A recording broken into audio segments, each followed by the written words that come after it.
One of the weirdest, and potentially one of the most disturbing, aspects of the UFO phenomenon is that which suggests aliens are not just visiting us or abducting us. They may be trying to infiltrate us. A hidden, silent army from somewhere else. One that bit by bit, and year by year, is growing in number. As for the reason, well, that's the most important issue of all. If the scenario is true, the news may not be good. In some respects, the scenario is not unlike that presented in the 1960s TV series, The Invaders, in which hostilites take on human form and begin to worm their way into our civilization. Their goal, to take over the planet. I have on record a large number of reports that strongly suggest entities from elsewhere are using camouflage to move among us. We're talking, as bizarrely as it surely sounds, about creatures that don't look entirely human and who wear hats, wigs, and large sunglasses to mask their true identities. If there were just a few such reports, we could dismiss them as nonsense. But there aren't just a few. There are dozens. And I'm talking only about the cases I have on file. Who knows how many similar reports other investigators have? Of course, references to odd-looking people wearing hats, wigs and sunglasses, and in relation to UFOs, instantly provoke imagery of the men in black.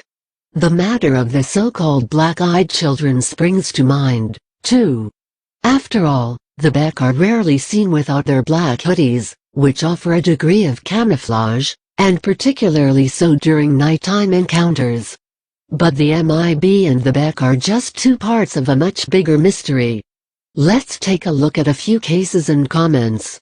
In issue 187 of Fortean Times magazine, writer Mark Pilkington reviewed the Fortnite 2004 gig. He commented on some of the data revealed at the conference by the late alien abduction researcher Bud Hopkins. In order to better blend in with us humans, the Greys have taken to wearing wigs and sunglasses. The aliens are also experimenting with growing hair on the heads of their genetic hybrid Grey human creations.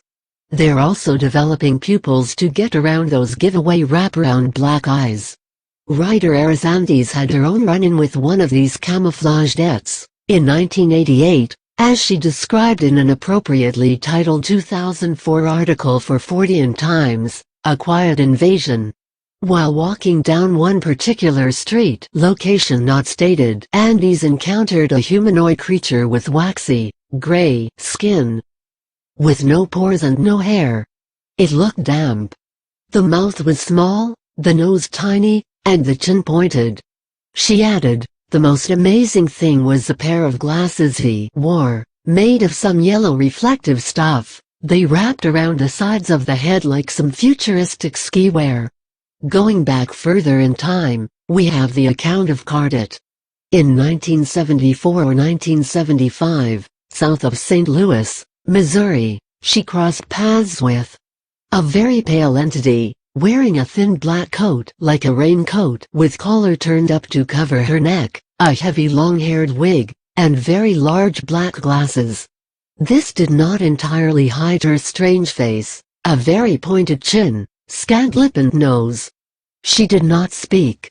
And further back into the 1970s, there's a story that John Keel highlighted in his classic book, The Muthman Prophecies.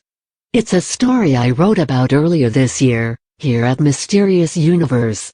So, for our purposes, I'll keep the summary brief.